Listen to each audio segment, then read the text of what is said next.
বাংলাদেশ যুব অধিকার পরিষদ গাজীপুর মহানগরের সহ-সভাপতি কামরুল ইসলাম ভাই, তিনি সরারদি মেডিকেলে চিকিৎসাধীন ছিলেন, তিনি শহীদ হয়েছেন। মহান আল্লাহ রাব্বুল আলামিন তাকে শহীদি মর্যাদা দান করুন। আমিন। আরেকটা খবর পেয়েছি, সাবেক রাষ্ট্রদূত সিরাজুল ইসলাম, আপনারা সকলেই ছিলেন, তিনিও আজকে মারা গেছেন। আমাদের অনেকগুলো প্রোগ্রামে তিনি এসেছেন, বক্তব্য দিয়েছেন।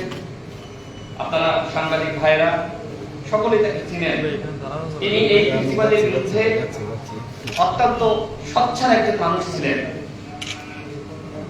সেই ব্যক্তি আজকে মারা গিয়েছেন। এই যে ফ্যাসিবাদ বাংলাদেশ থেকে যার বিদায় হলো, যার বিদায়ের জন্য সাবেক রাষ্ট্রদূত সিরাজুল ইসলাম চৌধুরী, যিনি আন্তর্জাতিক মহলকে বিভিন্নভাবে বোঝানোর চেষ্টা করেছেন, বাংলাদেশের মানুষকে বিভিন্নভাবে মোটিভেট করতে, রাজপথে নামতে ভূমিকা রেখেছেন, সেই মানুষটি আজকে মারা গেছেন। আমাদের গণ অধিকার পরিষদের একজন শুভাকাঙ্ক্ষী ছিলেন, আমাদেরকে অত্যন্ত স্নেহ করতেন। আমরা দোয়া করি মহান আল্লাহ রাব্বুল আলামিন যেন তাকে বেহেশতে বাসী করেন। আমিন। আজকে দেখেন, বাংলাদেশ স্বাধীন হয়েছে, কিন্তু এখনো পর্যন্ত স্বাধীনতার যে সুখ সেটি আমরা উপভোগ করতে পারছি না। কারণ আওয়ামী লীগের ষড়যন্ত্রকারীরা তারা কিন্তু বসে নাই বন্ধুগণ। পাড়া মহল্লায় দেখেন বিভিন্নভাবে লুটপাট, জেলা শহরগুলোতে লুটপাট চলছে, মালিক সমিতি, বিভিন্ন সমিতি দখল হয়ে গেছে, বাস স্ট্যান্ড, টেম্পো স্ট্যান্ড দখল হয়ে গেছে। এগুলো কারা করছে বন্ধুগণ? এই স্বাধীনতার জন্যই কি হাজারো শহীদ ছাত্র জনতা রক্ত দিয়েছে, জীবন দিয়েছে? আমরা কি এই স্বাধীনতা চেয়েছিলাম? আজকে লুটপাট, আজকে চক্রান্ত, ষড়যন্ত্র থেমে নাই।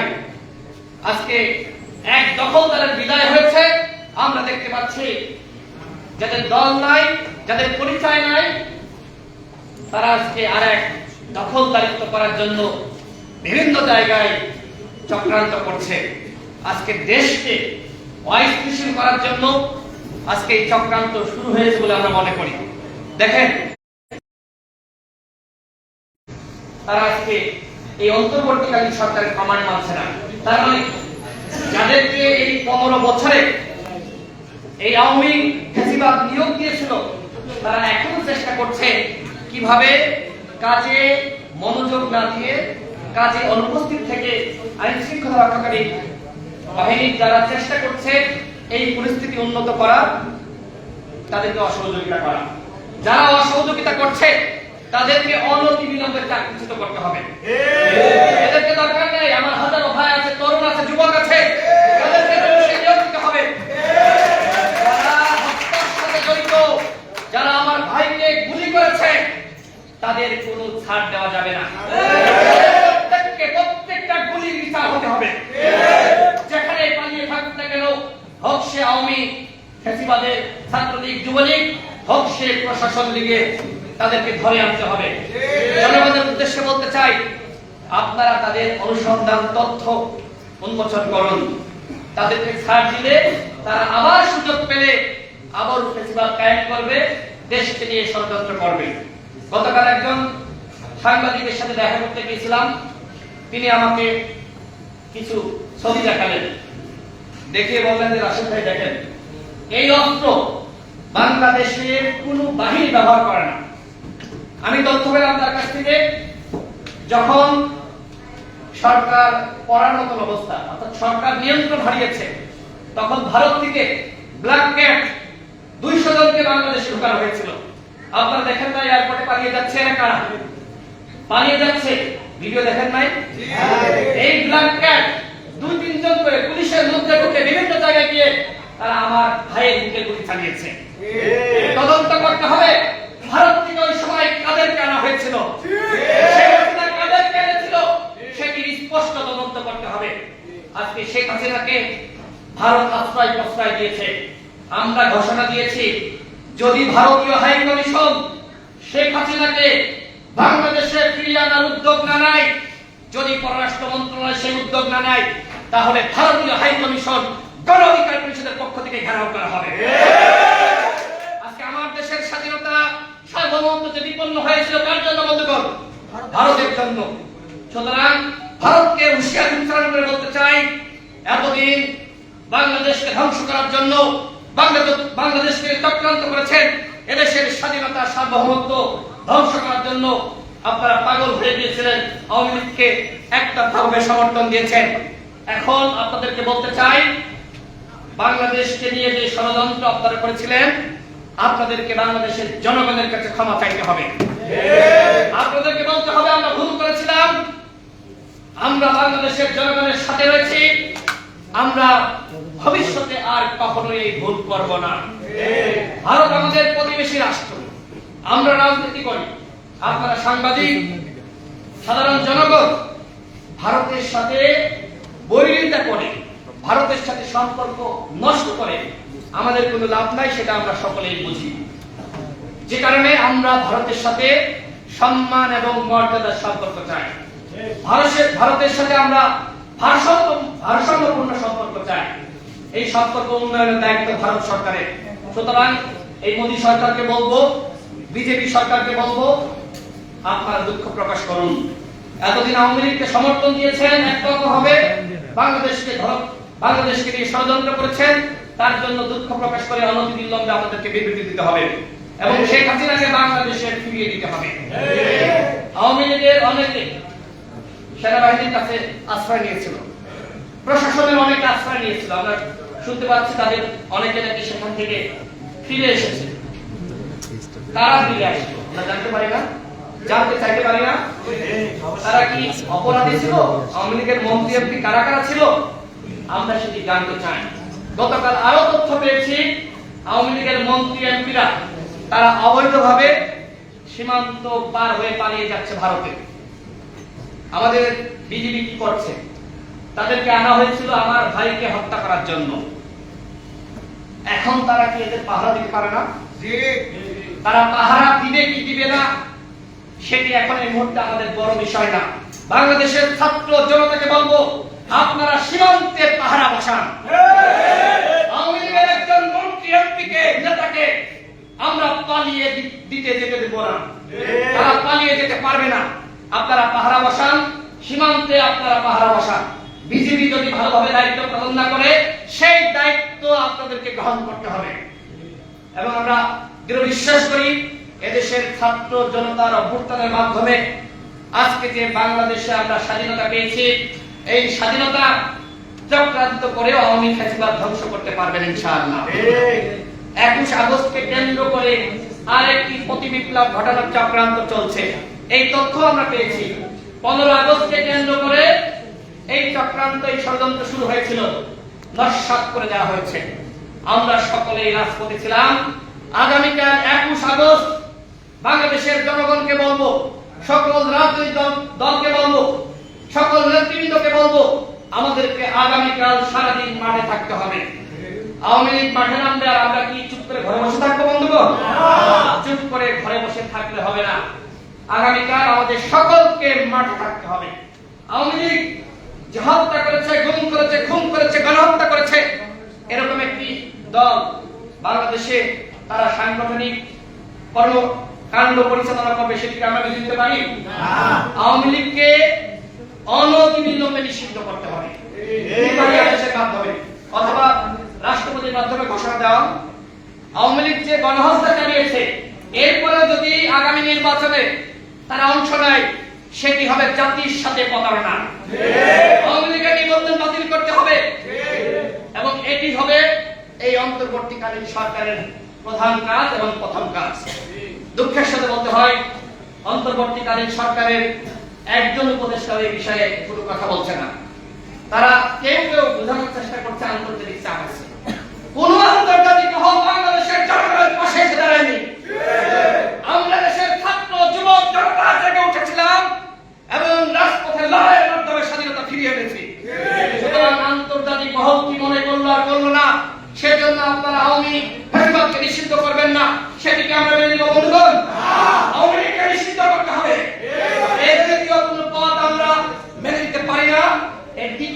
সিদ্ধান্ত নিলে আমরা সেটি মেনে নিব না। সুতরাং অনতি বিলম্বে এই অন্তর্বর্তীকালীন সরকারের উদ্দেশ্যে বলতে চাই, আপনারা ঘোষণা দেন, ওই প্রয়োজনে রাজনৈতিক দলগুলো সহযোগিতা নেন, তাদের সাথে বসেন। আমরা সকলেই চাই আওয়ামী লীগকে নিষিদ্ধ করা হোক। আওয়ামী লীগকে নিষিদ্ধ না করলে 5 বছর 10 বছর পরে তারা আবার ফিরে আসতে পারে, এবং ফিরে আসার পরে কি হবে বুঝতেছেন? আমি আপনি কেউ রেহাই পাবো না, কেউ রেহাই পাবো না, আমাদের প্রত্যেককে ফাঁসিতে ঝুলাবে। সুতরাং আসুন সবাই মিলে রাজপথে নেমে আমরা প্ল্যাকার্ড ধরে বলি, আন্তর্জাতিক মহলের দৃষ্টি আকর্ষণ করি, হাজার হাজার মানুষ রাজপথে নেমে বলি, আমরা বাংলাদেশে আওয়ামী লীগের রাজনীতি আর দেখতে চাই না।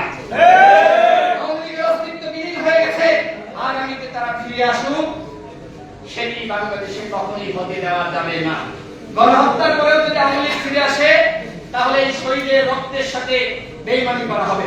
সুতরাং আগামীতে যে নির্বাচন হবে, সেই নির্বাচন অবশ্যই অবাধ, সুষ্ঠু, নিরপেক্ষ এবং সকল দলের অংশগ্রহণে হবে, তবে সেটি আওয়ামী লীগ অংশ নিতে পারবে না। আমি বক্তব্য বাড়াবো না, সর্বশেষ যেটি বলতে চাই, আজকে দেখেন, আজকে এখনো পর্যন্ত হানাহানি, বিদ্বেষ, মারামারি, কাটাকাটি এগুলো বন্ধ হয়নি। পাড়া মহল্লায় এই ধরনের সমস্যা চলছে। এই সমস্যা থেকে উত্তরণের জন্য আমাদের সকলকে কাজ করতে হবে। বাংলাদেশের জাতীয় ঐক্য এবং সংহতি, জাতীয় ঐক্য এবং সংহতি বিনির্মাণ করতে হবে, এবং একই সাথে গণমাধ্যমের স্বাধীনতা নিশ্চিত করতে হবে। গতকাল কালের কণ্ঠের একজন সাংবাদিক ইমরান, তাকে আরেকজন এই ফেসিবাদের একজন সম্পাদক তাকে পিস্তল ঠেকিয়েছিল। শেখ হাসিনার পতন হয়েছে, এদের কত বড় ক্ষমতা, এরা সাংবাদিকের মাথায় পিস্তল ঠেকাই বেতন দেয় না। সময় টেলিভিশনের সম্প্রচার বন্ধ করার কথা বলা হয়েছে, সাময়িক স্থগিত করা হয়েছে। আমরা যেটি বলতে চাই, গণমাধ্যমের স্বাধীনতা নিশ্চিত করতে হবে। একটি টেলিভিশন, একটি পত্রিকাকে বন্ধ করা যাবে না। প্রয়োজনে তাদের নাম বদলাতে হবে, প্রয়োজনে ম্যানেজমেন্ট বদলাতে হবে, কিন্তু সেখানে হাজারো সাংবাদিক, হাজারো সেখানকার কর্মকর্তা, সবাই তো ফ্যাসিবাদের দালাল না, তাদের পেটে লাথি মারলে সেটি অন্যায় হবে। সুতরাং সময় টেলিভিশনের প্রয়োজনে নাম বদলান, তাদের ম্যানেজমেন্ট বদলান, প্রয়োজনে মালিকানা বদলান, সব বদলান, কিন্তু সময় টেলিভিশনের যে সম্প্রচার সেটি বন্ধ করা যাবে না। কোন টেলিভিশনের সম্প্রচার বন্ধ করা যাবে না। অতীতের বাংলাদেশ আর আগামীর বাংলাদেশ একই রকম হলে সেটি আমরা মেনে নিব না। আমরা চাই নতুন বাংলাদেশ। আগামীতে জাতীয় সংসদ নির্বাচনে কোন দুর্নীতিবাজ অংশগ্রহণ করতে পারবে না, অংশগ্রহণ করতে পারবে না, কোন হত্যাকারী অংশ নিতে পারবে না। আগামীতে জাতীয় সংসদে অংশ নিবে যাদের ফ্রেশ ইমেজ রয়েছে, যারা জনগণের কল্যাণে কাজ করে, কালো টাকার বাহাদুরি দেখিয়ে, টাকা ছিটিয়ে ভোট কিনে আপনি এমপি হবেন, এদেশের জনগণ সেটি হতে দিবে না। আমরা রক্ত দিয়ে এদেশ স্বাধীন করেছি। সুতরাং আপনি আবার ক্ষমতায় এসে আপনি আবার একই কর্মযোগ্য করবেন। আমরা ৭১ রক্ত দিলাম, ৯০ রক্ত দিলাম, আমরা ৭-৮ রক্ত দিলাম, আমরা ২৪ রক্ত দিলাম, আবার সামনে রক্ত দিব, বারবার কি আন্দোলন করে বেরোবো? এটি আমরা করতে রাজি নয়। আমরা এখন সকল দলকে সাথে নিয়ে নতুন বাংলাদেশ বিনির্মাণ করতে চাই, এবং এই বাংলাদেশের কান্ডারি হবে এদেশের ছাত্র এবং যুব সমাজ, এদেশের তরুণ নেতৃত্ব। আরেকটি বিষয় আপনাদের না বললে না, এখানে বিএনপির জাতীয় স্থায়ী কমিটির সম্মানিত সদস্য নজরুল ইসলাম খান, তিনি এখানে উপস্থিত হওয়ার কথা ছিলেন। আমি তাকে ফোন দিয়েছিলাম, তিনি বললেন যে ভাই আমি খুবই অসুস্থ। তার কথা শুনে মনে হলো তিনি প্রচন্ড অসুস্থ। তিনি একজন অত্যন্ত ভালো মানুষ, তার সাথে একাধিকবার আমাদের সভাপতি এবং আমি বসার সুযোগ হয়েছে। এই মানুষটি অত্যন্ত নির্লোভী একজন মানুষ। একটা ঘটনা আপনাদেরকে বলতে চাই, যেটি আমি আসলে তার উপস্থিত দেখে আমি বলতে চেয়েছিলাম। সেটি হলো, আপনারা সকলেই ছিলেন যে মেজর জেনারেল ইব্রাহিম, তার সাথে গণ অধিকার পরিষদের বেশ ভালো সম্পর্ক ছিল। তো একদিন তিনি আমাকে এবং আমাদের সভাপতি নুরুল্লাহকে তার বাসায় দাওয়াত দিলেন। সেখানে দেখলাম যে ডিজিএফ এর একজন বড় কর্মকর্তা, আমরা জানতাম না। তিনি এর আগেও তার বাসায় বিভিন্ন রাজনৈতিক বিষয় নিয়ে আলোচনা করার জন্য দেখেছেন। ওই দিন দেখলাম যে ডিজিএফ এর একজন বড় কর্মকর্তা। আমি এবং আমাদের সভাপতি নুরুল্লাহ এই বিষয়টি দেখে আমরা বিব্রত হয়ে গেলাম যে তিনি আমাদেরকে ঘরে একজন ডিজিএফ এর কর্মকর্তার সামনে কেন ডাকলেন। হঠাৎ করে আমাদেরকে বলা হলো যে নির্বাচনে যেতে হবে। আমরা ওই ডিজিএফআই কর্মকর্তার সামনেই বললাম যে আমরা নির্বাচনে অংশ নিতে পারবো না। আমরা সরাসরি বলে দিয়েছি, যে কারণে ডিজিএফআই কর্মকর্তা সেখানে তিনি চেয়ার থেকে দাঁড়িয়ে পড়লেন, মানে তিনি বুঝালেন যে আপনি তাদেরকে ডেকে এনেছেন যারা নির্বাচনে যেতে চায় না। ইব্রাহিম ভাই তাকে বোঝানোর চেষ্টা করলেন, দেখেন আজকে ইব্রাহিম ভাই নির্বাচনে গিয়েছিল, আমরা তরুণ নেতৃবৃন্দ আমরা নির্বাচনে অংশ নিই নাই। এখান থেকে প্রমাণিত হয় যারা তরুণ তারা কখনোই লোভের ফাঁদে পা দেয় না। যাদের বয়স হয়ে গেছে তারা শেষ বয়সে সেও এমপি মন্ত্রী হতে চায়। সুতরাং আজকে কেন তরুণদেরকে গুরুত্ব দিতে হবে সেটি আমাদের সকলকে বুঝতে হবে। আজকে যাদের বয়স হয়ে গেছে তারা লোভে পড়তে পারে, কিন্তু আমরা লোভে পড়ি নাই। গণ অধিকার পরিষদ দেশের মানুষের কল্যাণে কাজ করে যাচ্ছে। 2018 সালে আমরা এই পুনঃ সংস্কার আন্দোলনের বীজ বপন করেছিলাম। এই আন্দোলন আমরা সফল করেছিলাম, আপনারা সকলেই জানেন। এবং 24 সালে আজকে গণ অধিকার পরিষদের যে ভূমিকা, বিএনপি জামাত ইসলাম তারা ভূমিকা রেখেছে, তাদের অসংখ্য মানুষ শহীদ হয়েছে, কিন্তু তারপরে যে দলটি সবথেকে বেশি ভূমিকা রেখেছে এবং সবথেকে বেশি শহীদ হয়েছে, গুলিবিদ্ধ হয়েছে, সেই দলটি হলো গণ অধিকার পরিষদ। এটি আপনাকে স্বীকার করতে হবে। এখন পর্যন্ত 9 জন ভাই গণ অধিকার পরিষদের 9 জন শহীদ হয়েছে। সুতরাং আমরা আমাদের জায়গা থেকে কি ভূমিকা রেখেছি আপনারা সকলেই জানেন। আমাদের সভাপতি নুরুল আলমকে গ্রেফতার করা হয়েছিল, আমার বাসায় 2 বার অভিযান চালানো হয়েছে। সভাপতি নুরুল আলম রিমান্ডে থাকা অবস্থায় তাকে যেভাবে নির্যাতন করা হয়েছিল আপনারা সকলেই জানেন। তার হাতে হ্যান্ডকাফ করানো। এরপরেও তিনি কি বলেছিলেন বন্ধুগণ? তিনি বলেছিলেন এই সরকারের 90% পতন হয়ে গেছে, 10% ধাক্কা দিলেন। এই যে সাহসী নেতৃত্ব, সাহসী বক্তব্য, এদেশের কয়েকজন নেতা এই ধরনের বক্তব্য দিতে পারে? থাকা অবস্থায় যে সাহসী নেতৃত্ব এই বক্তব্য দিতে পারে, আগামী নেতৃত্ব দেশের চালিকা শক্তি হবে তারাই। গণ অধিকার পরিষদ যেভাবে এদেশের জনগণের কল্যাণে কাজ করে যাচ্ছে, গণ অধিকার পরিষদের পাশে থাকুন। ইনশাআল্লাহ গণ অধিকার পরিষদের নেতৃত্বে এই নতুন বাংলাদেশ বিনির্মাণ হবে। প্রবাসীরা আজকে যে দাবি নিয়ে প্রোগ্রাম করেছে, প্রবাসীরা তারা দাবি জানিয়েছে, সাংবাদিক ভাইরা প্রবাসীরা আজকে দাবি জানিয়েছে, তারা চায় প্রবাসীদের লাশ সরকারি খরচে বাংলাদেশে আনা হোক। যৌক্তিক দাবি, এই দাবির প্রতি আমরা সংহতি প্রকাশ করছি। প্রবাসীরা ভোটাধিকার চেয়েছে, তাদেরকে অবশ্যই ভোটাধিকার দিতে হবে।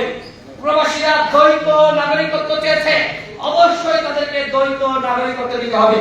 প্রবাসীরা রেমিটেন্স পাঠানো বন্ধ করে দিয়েছিল, এই সরকারের অর্থনৈতিক, গত সরকারের মানে আওয়ামী ফ্যাসিবাদের অর্থনৈতিক তালিকা শক্তি বন্ধ হয়ে গেছিল। সুতরাং প্রবাসীদের অবদান অস্বীকার করলে চলবে না। এই গণঅভ্যুত্থানে তারা গুরুত্বপূর্ণ ভূমিকা রেখেছে। সুতরাং আজকে এই আলোচনা সভা থেকে তারা যে দাবি জানিয়েছে, 10টা দাবি, আমরা গণ অধিকার পরিষদের পক্ষ থেকে অন্তর্বর্তীকালীন সরকারের কাছে এই দাবিগুলো পৌঁছে দেব। প্রবাসীদেরকে বলবো, আপনারা যেভাবে সংগঠিত হয়েছিলেন আপনারা সংগঠিত থাকুন। ইনশাআল্লাহ আপনাদের দাবি আদায় হবে। আপনাদের অধিকার প্রতিষ্ঠার যে লড়াই প্রবাসী অধিকার পরিষদ করে যাচ্ছে, এই লড়াই চলমান থাকবে। আগামী বাংলাদেশ প্রবাসীদেরকে সাথে নিয়ে বাংলাদেশের জনগণ ইনশাআল্লাহ বিনির্মাণ করবে। সেই বাংলাদেশ হবে গণতান্ত্রিক বাংলাদেশ, যে বাংলাদেশের অর্থনীতি এগিয়ে যাবে। ইউরোপ আমেরিকা যেভাবে এগিয়ে গিয়েছে, আগামী বাংলাদেশ ইউরোপ আমেরিকার আদলে এগিয়ে যাবে ইনশাআল্লাহ। সেই বাংলাদেশ গঠনের জন্য আপনারা সকলে সোচ্চার থাকুন, সচেতন থাকুন। ইনশাআল্লাহ আমাদের জয় হবে। জনতার অধিকার আমাদের অঙ্গীকার।